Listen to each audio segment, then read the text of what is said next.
예, 반갑습니다. 아침부터 아니, 담배도 핀 일이 없는데, 여기, 오작동생이야. 잘못. 오작동 같아요. 자, 오늘, 저당권 관찰입니다. 한번 보죠. 384페이지요. 자, 저당권. 우리 전문적까지는 유치권 배웠으니까. 자, 저당권 일단, 갑이 은행에 가서, 은행 생각하면 이제 저당권 하라 그랬죠? 저당권자 은행에 가서 만약에 1억을 빌린다. 자, 돈 빌리면 이제, 나중에 이자 또 해야죠.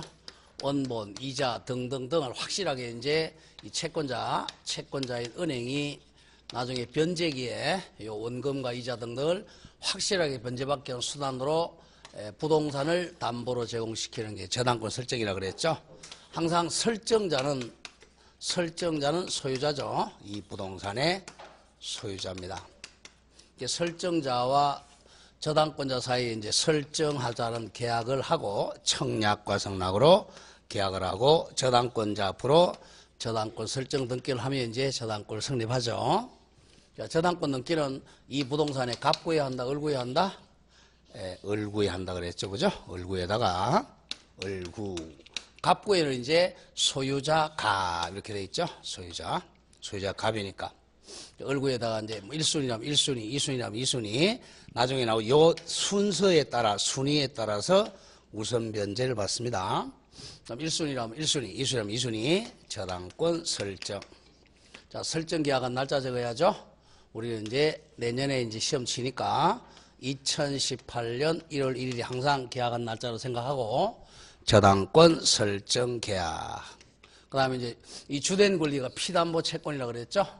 피담보 채권을 적어야죠. 피담보라는 것은 담보가 붙어있는 이런 뜻이죠. 그러니까 이 채권에 담보 요 부동산이 붙어있다는 거죠. 피담보 채권이 채권. 채권자 입장에서는 채권이지만 채무자 입장에서는 채무입니다. 피담보 채권, 피담보 채무 같은 말이에요. 동전의 앞뒷면 채권만 1억. 대개 우리가 원금이 1억이라면 지금 제1금융권에서 한 20% 더 잡죠. 대개 1억 2천, 제2금융권 1억 한 3천. 나중에 이자, 지연 이자까지 다 받아야 되니까 여기서는 가기는 편하게 해서 그냥 1억으로 하겠습니다. 요 채권이 딱 확정돼 있다. 요게 이제 우리 원칙적인 저당권이죠. 보통 저당입니다. 요게 채권이 나중에 나오겠지만 정관 변동이에요. 이렇게 올라갔다 내려갔다 정관 변동한다 그러면 이제 앞에 건저당이 됩니다. 현재 여러분들은 은행에 가면 거의 99% 건저당이에요. 보청저당은 거의 없습니다. 한 20년 전에는 보통저당이 많았는데 지금은 볼 것도 없습니다. 다 건저당이에요. 자, 그 다음에 이제 채무자 이름 적어야죠. 채무자. 자, 채무자는 돈 빌린 사람 갑. 자, 그리고 이제 어떤 경우는 채무자하고 이 부동산 소유자가 다른 경우가 있어요. 이 갑구에는, 자, 갑구에는 소유자, 병이라고 돼 있고, 자, 이 을구에는 채무자 갑이라고 돼 있으면 돈 빌린 사람은 갑이고 저당권 설정해 준 사람은 다른 사람이죠? 병이죠. 이런 사람을 나중에 나오겠지만 물상보증인이라 그래요. 자, 물상보증인. 자, 물상보증인은 채무자가 아니면서 담보를 설정해 준 사람이에요. 그 다음에 이제 저당권자 이름, 저당권자, 은행, 무슨 지점. 이렇게 해서 보통 저당은 채권하고 채무자하고 저당권자 이름 적는 게 보통 저당이고, 건저당은 나중에 채권이 확정이 안 돼 있으니까 피담보 채권이라 안 적고 채권 최고액이라고 적어요. 채권 최고액. 최대 한도액만 적습니다. 요거는 이제 최대 한도가 10억이면 10억, 20억이면 20억, 최고 한도만 적고 확정은 아직 안 돼 있죠. 그래서 채권이 확정돼 있다 그러면 보통 저당, 채권이 확정이 안 돼 있다 그러면 건저당이라 그래요. 자, 그걸 보면서 한번 보죠. 그러면 나중에 이제 이 변제기에, 자, 변제기는 1년 후라고 했다면 1년 후, 10년이라면 10년 후, 변제기에 이제 이 채무자가 이 원리금 합계액을 다 변제해서 채무가 제로원, 빵원이 되면 채권이 소멸하죠? 그럼 부정성에 의해서 저당권도 소멸합니다. 말소등기를 안 해도 저당권은 이미 무효등기가 된 거죠. 근데 문제는 갑이 나중에 변제기에 이제 변제를 못 했어요. 변제를 못하게 되면 이제 저당권을 실행하고 들어가죠. 자, 저당권의 개념은 사람에 대한 권리가 아니라 뭐에 대한 권리죠? 물건에 대한 권리죠. 물건. 요 물건을 경매 청구해서 물건 가격에서 우선적으로 변제받는다. 경매 들어가서 저당권 오로지 무슨 변제권이다? 우선 변제권이죠. 그죠? 저당권은 점유를 안 합니다. 점유를 하지 못하고 오로지 경매대금에서 우선 변제받는 권리입니다. 자, 그럼 저당권에다가 딱 적으세요. 저당권 이퀄 무슨 권?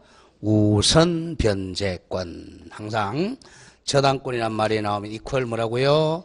우선 변제권. 그래서 점유 X, 점유를 못합니다. 오로지 우선 변제만 받는 것이지 점유를 못합니다. 자, 거기 관련 조문 356조 보세요. 그 관련 박스에 356조 저당권의 내용. 자, 같이 한번 읽어보죠. 자, 설명했는데 한번 읽어보죠. 시작.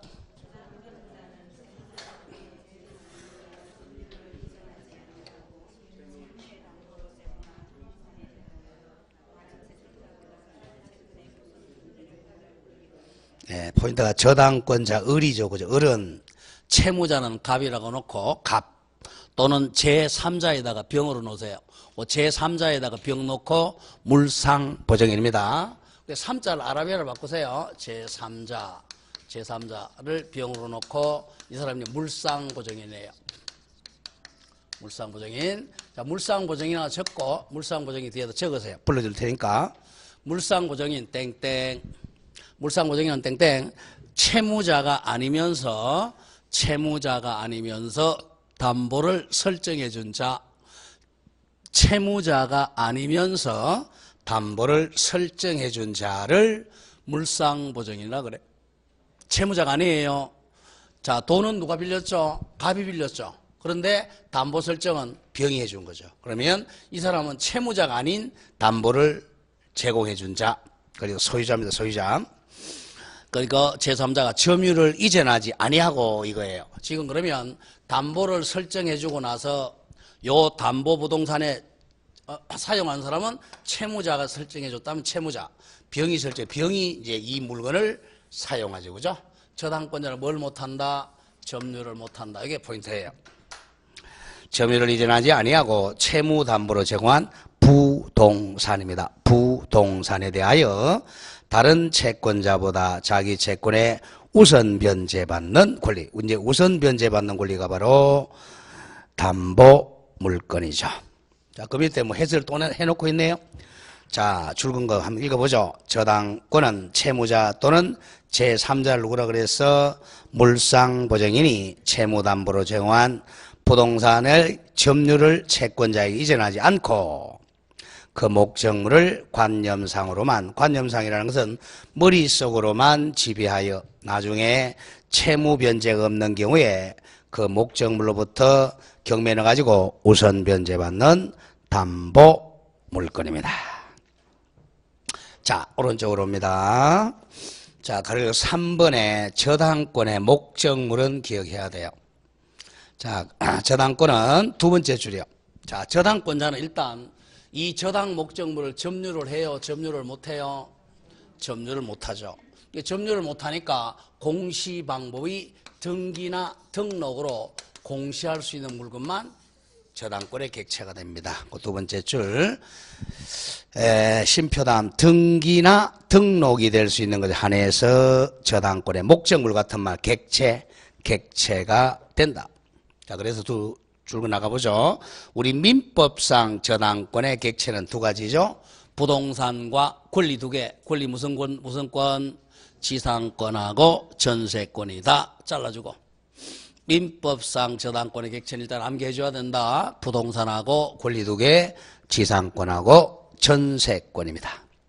그리고 이제 뒤에 것은 특별법상의 이제 객체가 되는 것들, 상법에서는 등기된 선박. 자, 등기된 선박이라는 것은 20톤 이상의 선박을 의미합니다. 20톤 이상은 등기합니다.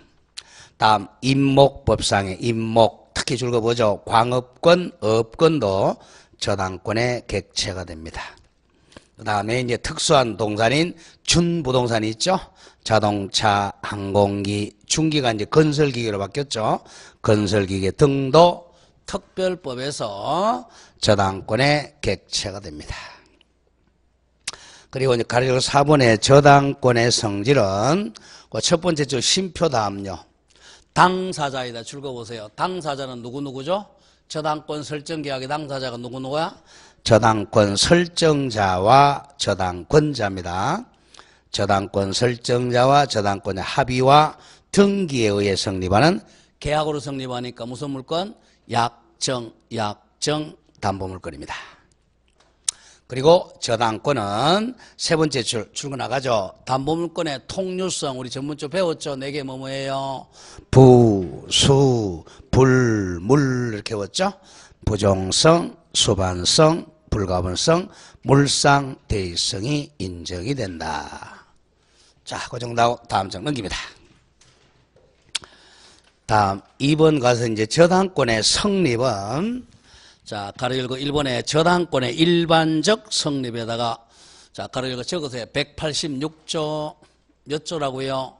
186조입니다. 자, 186조 암기한 사람은 여기 한번 실판 보시고 못하신 분은 뭐 손발이 고생해야죠. 같이 한번 읽어보죠. 186조 시작. 부동산에 관한 등기하여야 그 효력이 생긴다. 그걸 그대로 뺏기면 돼요. 자, 그러면 저당권은 약정 담보물건이기 때문에 당사자가 누구누구야? 당사자가 저당권 설정자와 저당권자 사이에 저당권 설정을 목적으로 합의적 계약이죠. 저당권 설정 계약과 등기에 의해 성립하는 것이 이거죠. 저당권 설정 계약과 저당권 등기로 성립하는 겁니다. 자, 그럼 여기서 이제 계약 당사자 나오겠죠. 계약 당사자 누구누구라고? 설정자와 권자가 되겠죠. 자, 1. 계약의 당사자는 동그라미 1. 저당권자.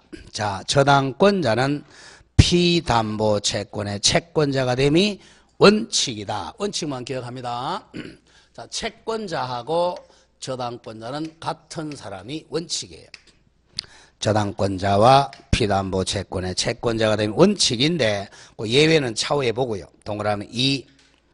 저당권 설정자는 보통은 채무자입니다. 그죠? 채무자가 보통이지만 반드시 채무자에 하나지 않죠? 누구도 저당권 설정자가 될 수 있죠? 제3자도 저당권 설정자가 될 수 있습니다. 그 제3자를 누구라 그랬죠? 물상보증이라고 그랬어요. 물상보증의 개념은 아까 적었죠. 뭐죠? 채무자가 아니면서 담보를 설정해 준 자. 여기서는 저당권 설정해 준 자. 이렇게 되죠. 그 다음 이제 가령 2번에 저당권 설정 등기해야 되겠죠. 저당권 설정 계약 이외에 저당권 등기를 해야 비로소 저당권이 성립된다. 인정된다. 자, 그 정도 기억하고요. 다음 맨 밑에 3번 아까 했던 거네요. 가령 3. 저당권의 객체는 민법상 저당권의 객체를 일단 암기한다. 뭐죠? 부동산 권리 2개 뭐야? 지상권, 전세권입니다. 한번 지역권으로 출제했죠. 지역권은 저당권의 객체다 아니다? 아니죠. 그죠? 역자를 뭘로 바꿔야 돼? 상자만 됩니다. 다음 오른쪽에 4. 저당권의 피담보 채권은 땡땡 적으세요. 피담보 채권은 종류는 불문한다. 이렇게 적으세요. 피담보 채권의 종류는 따지지 않습니다. 불문한다. 자, 설정 한번 읽어볼까요? 피담보 채권의 개념. 저당권에 의해 담보할 수 있는 채권, 즉 피담보 채권은 반드시 그 밑에 줄 금전 채권에 한정하는 것은 아닙니다. 금전 채권에 한하지 않는다. 쌀 한 가마니 채권도 가능하고요. 자, 그래서 예컨대 슬쩍 볼까요? 목적물 인도 청구권은 금전이 아니죠. 을 담보하기 위해서도 저당권 설정할 수 있어요. 채권의 종류는 불문한다. 그렇게만 기억하면 되겠고, 하나, 둘, 셋, 넷, 다섯, 6번째 줄로 한편 답. 피담보 채권은 저당권 설정 당시 확정되어 있어야 되는 것은 아니다. 이거죠. 아까 근저당의 경우는 채권이 확정이 안 돼 있다고 그랬죠. 그죠? 그 뒤에 나오네요. 아직까지 몰라도 좋아. 조건부 채권이든 기한부 채권 상관이 없고, 그리고 바로 밑에 줄 긋죠. 장래 정감 변동하는 불특정 다수 채권도 저당권 설정하는 이런 것을 무슨 저당이라고 그랬죠? 근저당이라고 나중에 배워요.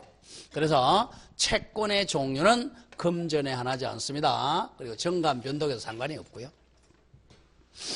자, 그 다음 맨 밑에 3번 갑니다. 저당권의 효력 이퀄 적으세요. 저당권의 효력 그러면 오로지 우선 변제권입니다. 무슨 변제권? 우선 변제권. 무조건 저당권 우선 변제권. 유치권은 뭐였죠? 유치권은 점유하고 인도 거절권. 그 개념이 딱 들어가야 돼요. 유치권 그러면 점유 앤드 인도 거절권. 저당권 그럼 뭐죠? 우선 변제권. 자, 밑에 이제 그 1번에 피담보 채권의 범위는 땡땡 적어보세요. 우선 변제받는 범위, 우선 변제받는 범위를 피담보 채권 범위라 그래요. 자, 경매 절차에서 자, 은행이 우선적으로 변제받는 범위를 피담보 채권 범위로 꼭 그림 잘 그린 사람은 손가락 5개 그려보세요. 그 손가락 몇 개? 5개. 손가락 5개. 그 피담보 채권이 그 5개야. 그 360조 관련 조문. 저당권은 원본, 그럼 원금을 얘기합니다. 원금. 1억 빌렸다 그러면 1억. 이자는 보통 보통 이자. 요새 한 2%, 3% 되죠? 이자. 그 다음 위약금은 계약을 위반했을 때 받는 돈을 위약금이라고 그래요. 그 다음에 채무 불이행으로 인한 손해배상. 줄이면 지연배상이라고 하죠. 지연배상. 그리고 저당권 실행비용을 담보합니다. 저당권 실행비용 결국 경매비용입니다. 5개. 뭐라고요? 같이 읽어보죠. 5개. 원본, 이자, 위약금, 지연배상, 저당권 실행비용, 경매비용 이렇게 5개입니다. 그 5개를 합해서 피담보 채권이라 그래요. 자, 그런데 지연배상은 1년분에 한다가 나와있죠. 그 뒤에. 그러나 지연배상이 뭐라고 그랬죠? 채무 불이행으로 인한 손해배상. 지연배상에 대해서는 원본 이행기를 경과한 후 1년분에 한해서만 저당권 행사할 수 있다는 것은 우선 변제 받을 수 있다. 지연배상은 몇 년분에 한해서만 우선 변제 받는다? 1년분입니다. 왜냐하면 지연배상은 뭐 20%, 뭐 30% 이렇게 굉장히 이율이 비싸기 때문에 그래요. 자, 그럼 외울 때 피담보 채권은 원본, 이자, 위약금, 1년분 지연배상, 저당권 실행비용 이렇게 외웁니다. 지연배상은 몇 년분에 한한다고? 1년분에 한한다. 가끔 나오니까 암기돼야 되는 단순 암기사항이에요. 자, 그러면 다음 페이지 가면 자, 동그라미 1번에 원본은 자, 원본의 경우는 이런 경우죠. 아까 피담보 채권은 금전에 한한다 그랬어요. 금전에 한하지 않는다 그랬어요. 금전에 한하지 않죠? 그래서 예컨대 이제 쌀 100가마니 채권도 쌀 100가마 채권도 피담보 채권이 될 수 있죠. 그럼 쌀값은 딱 고정되어 있어요. 이렇게 막 오르고 내려요. 오르고 내리죠. 오르고 내리는 게 확정이 안 돼 있잖아. 그래서 이 쌀은 이제 딱 금전으로 환산 금액을 적어줘야 돼요. 환산 금액을. 근데 뭐 쌀 한 가마니가 20만 원이라면 뭐 금 2천만 원 이렇게 딱 환산한 평가액을 적어줘야 돼. 금전이 아닐 때는. 그게 몇째 줄이나 두 번째 줄 원본에서 피담보 채권이 금전 채권이 아닌 때는 요건 등기법 시간에 많이 냅니다. 쌀 100가마니 채권인 때는 그 가격을 금전으로 금저평가하여 평가액을 등기해야 돼. 금 2천만 원 이렇게요. 뭐 가마당 얼마 해서. 왜 나중에 이제 돈으로 배당해야 되기 때문에 그래요. 그다음 2번 이자는 무제한입니다. 약정이자 채권은 등기한 때에는 무제한으로 담보. 왜? 2% 3%니까 5년 10년치도 담보가 됩니다. 자, 그 이자와 밑에 손해배상은 지연배상금은 조심하라 그랬죠. 이거는 지연 이자란 말 쓰지만 이거는 몇 년분에 한한다? 1년분에 한해서만 담보가 된다. 그런 점을 조심해. 이때 지연 배상 1년분은 다만 이것은 저당권자의 제3자에 대한 관계에서만 1년이고 제한이고 채무자는 아니에요. 채무자는 전액 다 변제해야 됩니다. 채무자는 1년치가 아니라 2년, 3년, 4년, 5년치도 다 배상해야 돼요. 제3자는 1년분에 하나입니다. 다음 4번에 위약금은 반드시 등기를 해야 돼. 등기해야만 저당권으로 담보됩니다.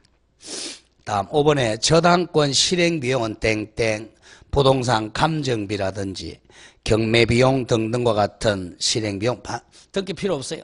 등기 없이도 당연히 저당권으로 담보됩니다.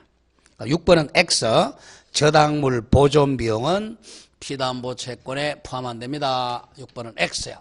아까 5개밖에 없다 그랬죠. 뭐야 원본, 이자, 1년분 지연배상 뭐죠?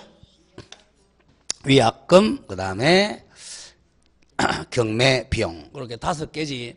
저당물 보존비용은 피담보 채권에 포함이 안 돼요. 자, 왜 그러냐면 저당권자는 지금 점유를 해요? 점유를 못 해요? 저당권 점유를 못 하잖아요. 이 사람이 보존비용이 들어갈 리가 없죠. 그래서 보존비용은 포함이 안 됩니다. 자, 다음 이번에 목적물의 범위. 여기가 더 중요합니다. 중요 표시하고 조금 어려워요. 자, 목적물의 범위라는 것은 자, 경매를 신청할 수 있는 범위라는 거예요. 자, 보죠. 오로지 저당권자는 나중에 이제 이 채무자가 채무를 변제기에 변제를 안 했어요.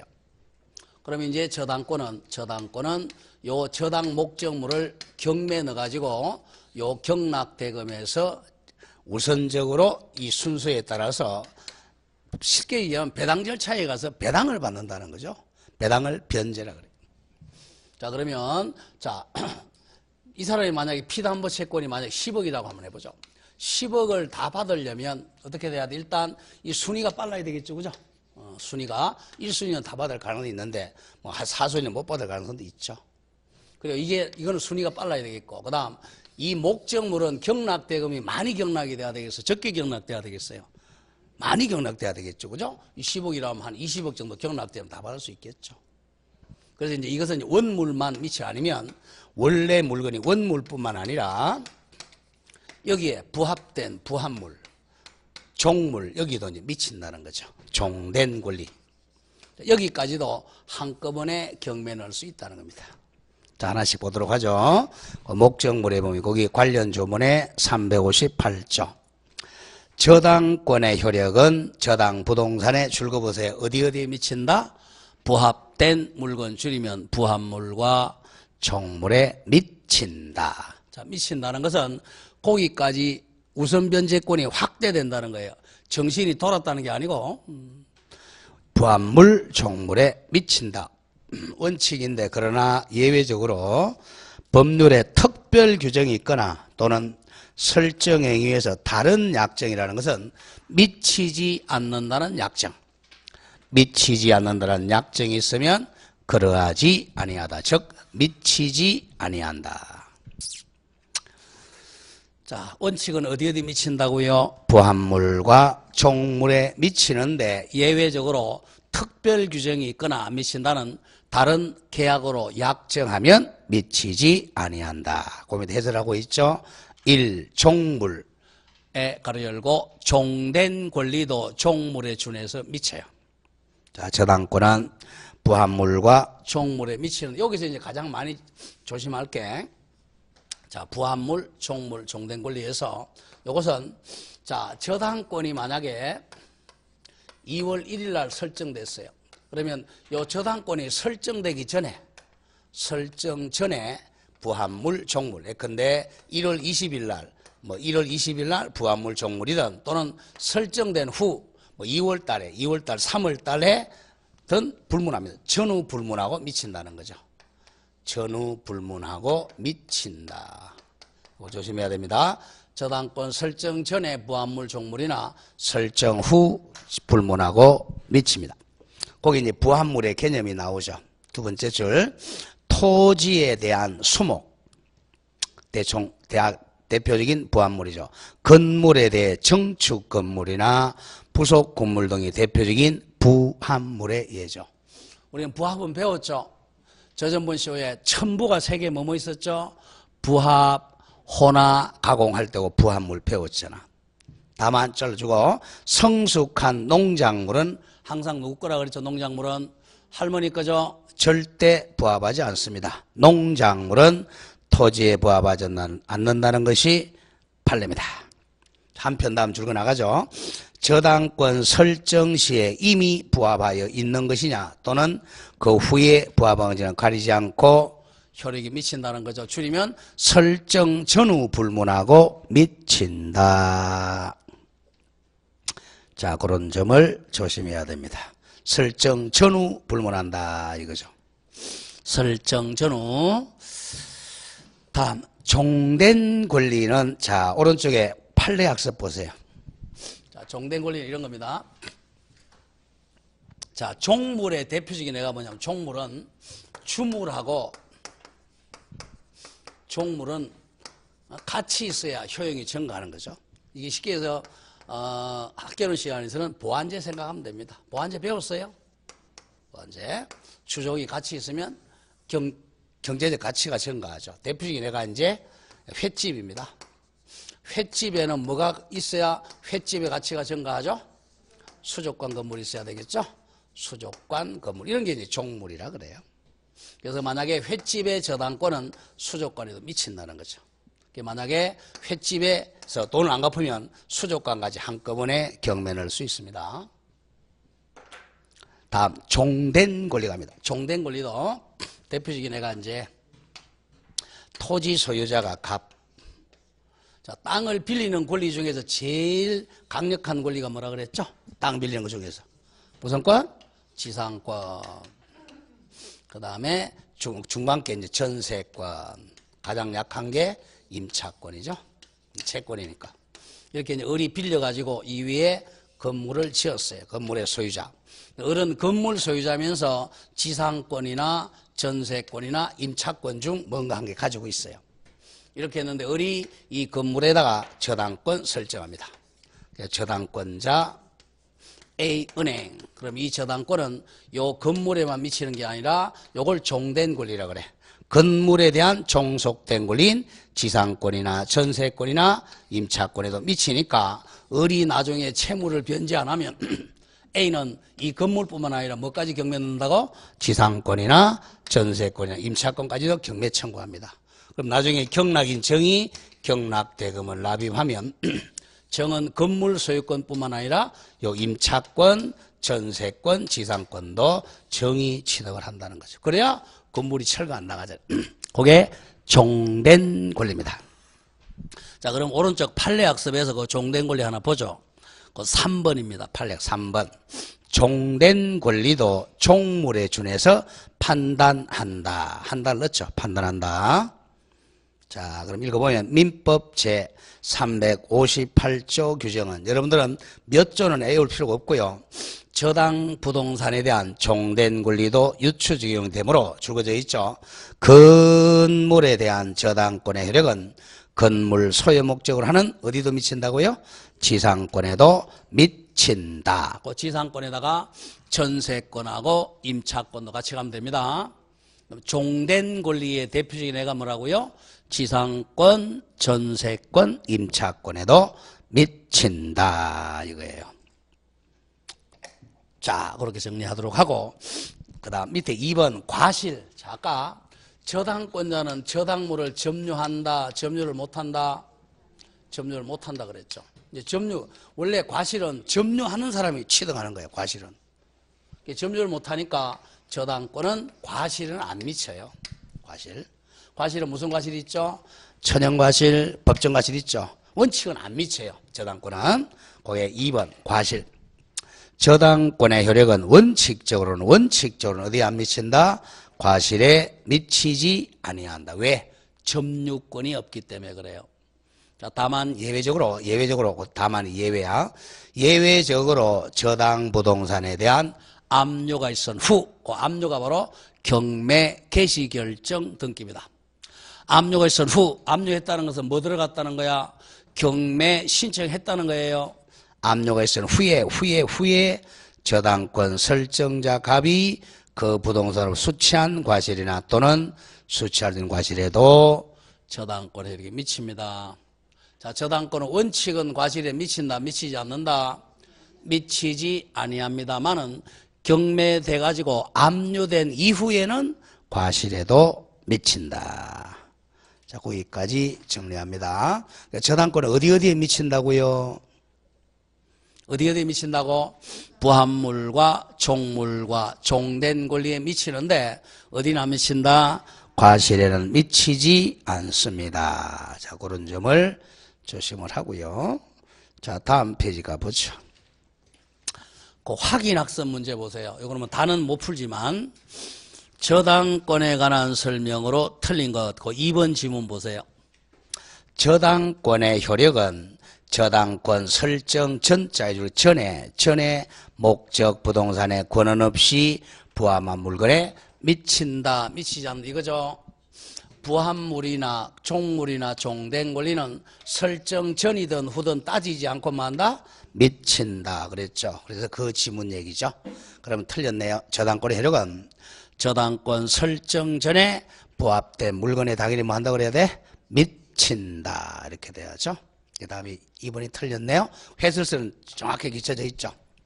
해설서 보면 저당권의 효력은 저당권 설정 전 그리고 후에 목적 부동산에 권한 없이 부합한 물건의 효력이 당연히 뭐한다? 미친다. 그런 점을 기억합니다. 다음에 이제 오른쪽에 가로 열고 2번에 우선 변제적 효력입니다. 자, 저당권은 오로지 우선 변제 효력이라고 그랬죠. 그죠? 자, 먼저 그러면 1번 일반 채권자보다는 언제나 우선하는 원칙이에요. 자, 우리 첫 시간을 배웠죠. 물건은 뭐보다 우선한다? 채권에 우선하죠. 그래서 저당권은 일반 채권보다는 우선하는 게 원칙입니다. 자, 저당권자는 일반 채권자에 대해서는 언제나 우선한다. 그 원칙만 기억하고 그 다음 2번에 전세권에 대한 관계입니다. 전세권도 담보물권적 성질이 있죠. 그러면 이제 등기손이 이해하죠. 전세금 반환 청구권은 전세권과 저당권의 선우에 의합니다. 저당권하고 전세권은 등기 선우에 의합니다. 자, 맨 밑에 4번 갑니다. 저당권 상호간의 순위는 설정 등기 선우에 의해서 우선 변제 순위가 결정됩니다. 자, 이건 한번 정리 한번 해보죠. 자, 이 부동산이 경매에 들어갔어요. 경매에 들어가서 정의 경락인이 됐다. 경락인 같은 말 매수인이죠. 매수인이 만약에 매각대금 4억을 딱 납입했어요. 그러면 이제 누가 소유자가 됐죠? 정의 납입 완성은 소유권 취득했죠? 187조 배웠잖아. 상소, 공용징수, 판결, 경매는 뭐 할 필요가 없죠? 등기 없이도 소유권 취득하죠. 언제? 납입한 때. 그러면 갑은 소유권 상실하고 정의 소유자 됐어요. 그럼 요 매각대금, 매매대금, 경락대금 4억 가지고 순서대로 1순위, 2순위, 3순위, 4순위가 이제 우선적으로 변제를 받아가는 거죠. 이런 선순위가 없으면 이제 일반 채권자가 받아가는 거야. 1순위가 만약에 저당권자 A, 저당권자 B, 뭐 전세권자 C, 또 저당권자 D 있다면 전세권자도 담보물권의 일종이라고 그랬죠. 그죠? 경매 들어가면. 이 사람이 만약에 피담보 채권이 좀 1억, 뭐 1억 8천, 전세금 1억, 그다음 여기는 1억 하라고 하죠. 그러면 요 4억 가지고 자, 선순위 다 주고 남았을 때 저당권자가 얼마? 1순위가 1억, 2순위가 얼마? 1억 8천. 3순위 전세권 얼마죠? 1억. 그럼 얼마 남았어요? 2천만 원밖에 안 남았죠. 4순위 저당권자 얼마밖에 못 받아요? 2천만 원밖에 못 받죠. 얼마 못 받았죠? 마이너스 8천. 8천만 원 못 받고 다 소멸당합니다. 왜 그러냐면 소유자가 바뀌었기 때문에 다 소멸돼. 얘네들은 돈 받고 소멸되지만 얘는 돈 못 받고 소멸되죠. 조심할게. 아까 저당권자는 권리가 두 개잖아. 자, 종된 권리인 저당권하고 주된 권리 뭐가 있죠? 피담보 채권이 있었잖아. 채권이 있는데 저당권은 소멸했어요. 근데 채권은 아직 소멸 안 했죠. 그러면 채권이 얼마 있죠? 8천만 원 채권은 일반 채권이 돼요. 이 집에 대해서는 이 저당 목적물은 소유자가 바뀌어서 이 집에는 이제 아무런 권리가 없어. 그러면 돈 못 받은 저당권자 D는 자, 누구의 재산을 이제 찾아봐야 돼? 채무자 갑이 있죠. 갑의 재산을 찾아봐야 돼. 갑의 재산이 있으면 뭐 받을 가능성이 있지만 재산이 없으면 못 받는 거죠. 그게 바로 저당권도 다 받을 수는 없어요. 후순위가 되면 종이 쪼가리가 될 수도 있다. 그럼 맨 밑에 4번 갑니다. 저당권 상호간의 순위. 동일한 부동산 위에 수개 그럼 2개 이상을 수개라 그래. 2개 이상의 저당권이 경합하는 경우 각 저당권의 설정 등기 선의에 따라서 우선 변제 순위가 결정됩니다. 자, 그럼 오른쪽 5, 6은 차후에 가고 가로리고 3번 갑니다. 자, 저당권 실행은 자, 제일 먼저 하는 게 경매 신청을 하죠. 자, 그 옆에 적혀져 있죠. 피담보 채권에 이행기가 도래한 후 채무 변제를 못 받았을 때 저당권자가 그 부동산 소지 법원에다가 경매를 신청합니다. 그러면 이제 두 번째 경매 개시 결정하죠. 법원은 경매 신청이 적법한 하면 경매 개시한다, 시작한다는 결정하면서 압류를 합니다. 경매 개시 결정. 그리고 이제 경매를 실시하고 자, 나중에 매각 허가, 매각 기일에 최고가 매수 신청이 결정이 되면 법원은 매각 기일을 열어가지고 매각, 경락, 허가 결정을 하게 됩니다. 그럼 경락, 허가 결정을 정의받아서 경락인 정. 이제 정의받으면 이제 정의 매각 대금을 납부합니다. 그 매각 대금 납부해 줄 거세요. 매각 대금 납부. 매각 결정, 허가 결정이 확정되면 법원은 대금이죠. 대금 지급 기한을 정하고 대기 한 달입니다. 한 달. 매수인을 소환해서 해야 됩니다. 그러면 매수인이 뭐한 때, 저 옆에 대고 매수인이 뭐한 때 매각 대금 납부한 때 소유권을 취득합니다. 그것만 기억하면 돼요. 매수인은 언제 소유권 취득한다? 매각 대금 납입한 때, 매각 대금 납입한 때 소유권 취득을 했어요. 그러면 이제 소유자가 바뀌었죠? 그럼 요 사업 가지고 이제 배당을 실시합니다. 배당. 자, 배당 순서는 자, 아직까지 여러분들 몰라도 좋아요. 배당 순서는. 자, 언제 경락인이 소유권 취득한다? 매각 대금 납입한 때. 그것만 기억하세요. 자, 다음 장으로 갑니다. 다음 장에서 법정지상권은 지나갑니다. 아직 보지 마시고 어려우니까. 그 다음 오른쪽 와서 395페이지 5번 제3취득자의 지위. 요건 좀 중요해 표시하고요. 자, 제3취득자 개념 잘 알아야 돼요. 우리 11, 12는 용어 정리를 빨리 알아요. 용어. 아까 물상고정인이 뭐였죠? 에?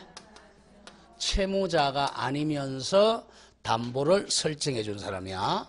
채무자가 아니면서 저당권 설정, 전세권 설정, 뭐 가등기 담보 설정, 양도담보 설정 이런 사람을 물상보정이라고 그래요. 이거하고 비슷하지만 이 사람은 채무자가 아닌 제3자야. 채무자가 아니다. 다음 제3취득자도 마찬가지. 제3취득자도 조심할 게 채무자가 아니에요. 이 사람도. 채무자가 아니다. 아니면서 제3의 취득자라는 겁니다. 개념은 달라요. 이 사람은 담보를 설정해 준 사람이에요. 이 사람 담보를 설정해 준 사람이 아니고 나중에 채무자가 아니면서 나중에 제3의 권리를 취득한 사람이야. 제3 취득자. 자, 예를 한번 들어보죠. 갑이 이제 이 부동산의 저당권 설정해 준 자입니다. 설정자면서 소유자라고 하죠. 을이 이제 피담보 채권자이면서 저당권자 은행입니다. 저당권 등기했죠. 자, 피담보 채권은 1억이라고 하죠. 자, 2월 1일 날 1순위로 저당권자 을입니다. 나중에 이제 저당권 설정자 갑이 이 부동산을 팔았어요. 4월 1일 날. 팔아가지고 병이 매수인, 매각대금을 돈 다 주고 소유권 등 깼습니다. 그럼 소유자가 됐죠? 자, 이렇게 됐습니다.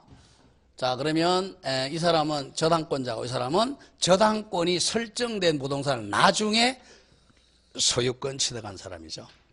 그럼 지금 이 집에 누가 들어와 살겠어요? 누가 들어와 살죠? 병이 들어와 살죠? 어른 점유권이 없잖아요.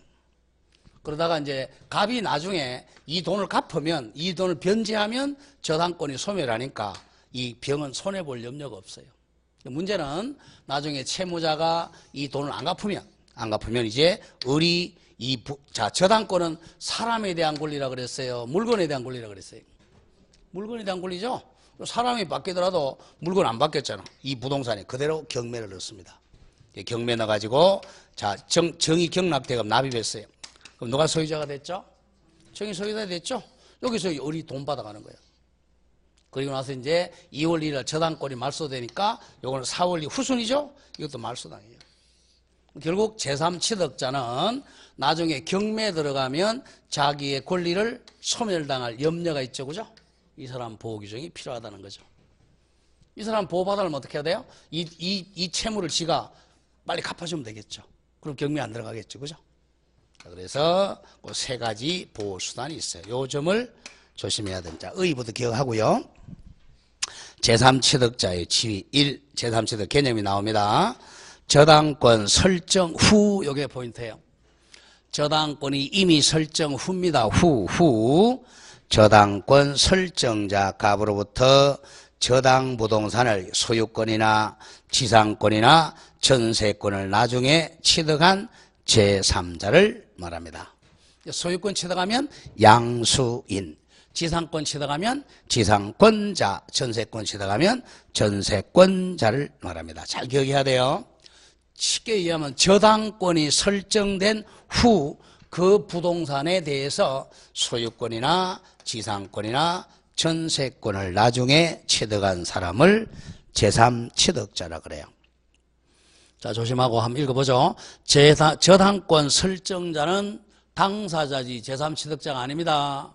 그리고 물상보증인도 뭐죠? 당사자지 제3취득자가 아니에요. 자, 저당권 설정 계약의 당사자는 누구야? 저당권 설정자와 저당권자예요. 그럼 저당권 설정자는 채무자인 경우도 있고 물상보증인인 경우도 있죠.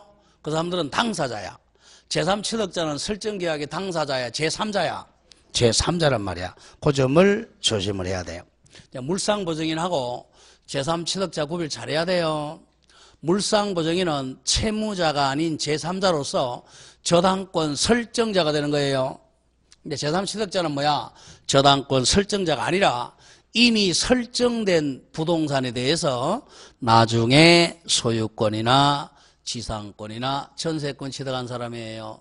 이게 처음에는 이해가 잘 안 돼. 안 되는 게 정상이에요.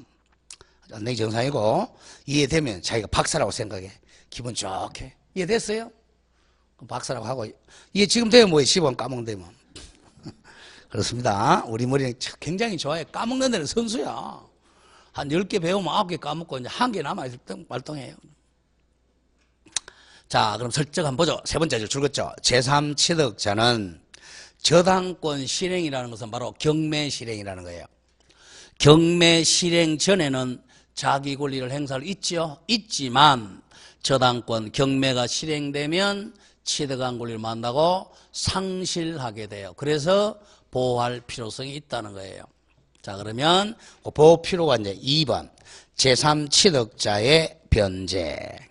자, 제3취득자는 저당권자들에게 그 부동산으로 담보된 채권역의 피담보 채권입니다.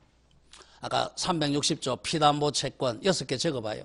그래서 다 까먹었죠, 그죠? 6개. 뭐죠? 원본, 이자, 위약금, 지연배상은 몇 년분? 1년분 지연배상, 저당권 실행비용을 변제하고 저당권 소멸 같은 말소를 청구할 수 있습니다. 이게 돈 대신 갚아주고 말소 청구할 수 있어요. 그러면 이제 자기 권리가 잘 보호되잖아요. 자, 그 다음. 그럼 문제는 제3취득자가 이 1억을 갚아주면 자기 채무 변제한 거야? 남의 채무를 변제해 준 거예요? 남의 채무 변제해 준 거죠? 그러면 채무자한테 나중에 돈 받아. 이건 구상권이라 그래. 구상권. 그 다음 3번. 제3취득자는 비용상환채권권의 땡땡이 영순입니다. 영순위로 우선 변제를 받습니다. 자, 제3취득자가 그 부동산의 개량이나 보존을 위하여 필요비나 또는 유익비를 지출한 때는 점유자의 상환채권권 규정에 의해서 저당물 경매대금으로부터 우선 변제 영순위로 우선 변제를 받을 수 있습니다. 자, 그래서 경매 절차에서 영순위가 바로 제3취득자의 비용 상환채권권입니다. 그 밑에 하나 빠졌는데요. 가로 3번 밑에 가로 열고 4번이라고 적으세요. 해본에서.